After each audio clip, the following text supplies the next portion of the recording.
उत्पत्ति की किताब अध्याय 11।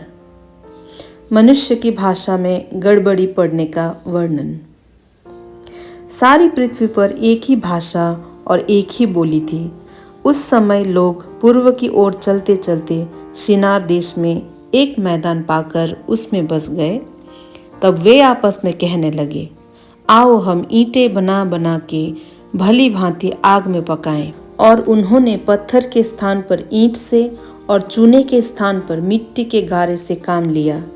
फिर उन्होंने कहा, आओ हम एक नगर और एक गुम्मट बना लें, जिसकी चोटी आकाश से बातें करे। इस प्रकार से हम अपना नाम करें, ऐसा न हो कि हमको सारी पृथ्वी पर फैलना पड़े। जब लोग नगर और गुम्मट बनाने लगे, तब उन्हें देखने के लिए यहोवा उतर आया। और यहोवा ने कहा, मैं क्या देखता हूँ कि सब एक ही दल के हैं और भाषा भी उन सब के एक ही है। और उन्होंने ऐसा ही काम भी आरंभ किया। और अब जो कुछ वे करने का यत्न करेंगे, उसमें से कुछ भी उनके लिए अनहोना न होगा। इसलिए आओ हम उतर के उनकी भाषा में गड़बड़ी डालें कि वे एक दूसरे की बोली को न समझ सके। इस प्रकार यहोवा ने उनको वहाँ से सारी पृथ्वी के ऊपर फैला दिया और उन्होंने उस नगर का बनाना छोड़ दिया। इस कारण उस नगर का नाम बेबीलोन पड़ा, क्योंकि सारी पृथ्वी की भाषा में जो गड़बड़ी है वो यहोवा ने वहीं डाली। और वहीं से यहोवा ने मनुष्य को सारी पृथ्वी के ऊपर फैला दिया। शेम की वंशावली यह है। जल प्रलय के 2 वर्ष पश्चात जब शेम 100 वर्ष का हुआ, तब उससे अर्पक्षद का जन्म हुआ। और अर्पक्षद के जन्म के पश्चात शेम 500 वर्ष जीवित रहा और उसके और भी बेटे बेटियां उत्पन्न हुई। जब अर्पक्षद 35 वर्ष का हुआ, तब उससे शेलह का जन्म हुआ।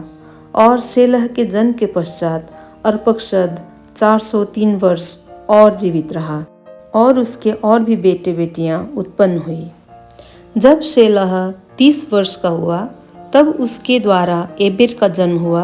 और एबेर के जन्म के पश्चात शेलह 403 वर्ष और जीवित रहा और उसके और भी बेटे बेटियां उत्पन्न हुई। जब एबेर 34 वर्ष का हुआ, तब उसके द्वारा पेलेग का जन्म हुआ।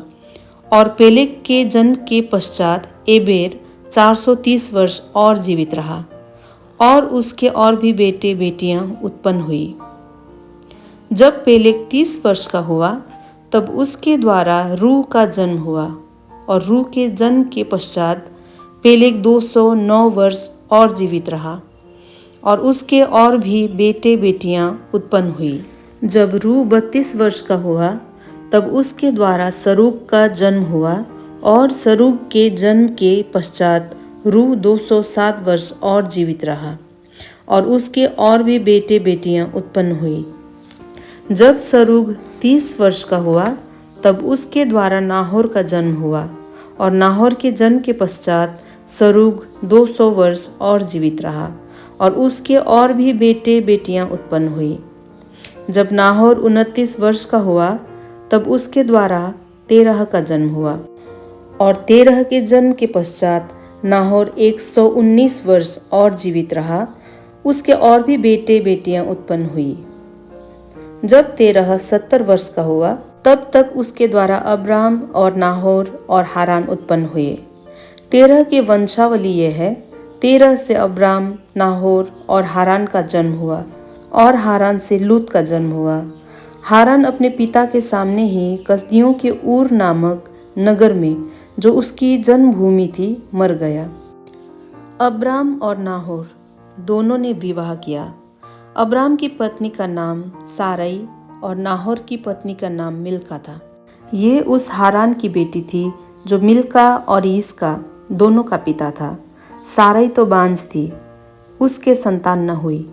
तेरह अपने पुत्र अब्राम और अपने पोते लूत जो हारान का पुत्र था, और अपनी बहू साराई जो उसके पुत्र अब्राम की पत्नी थी, इन सभी को लेकर कसदियों के ऊर नगर से निकल कनान देश जाने को चला। पर हारान नामक देश में पहुंचकर वहीं रहने लगा।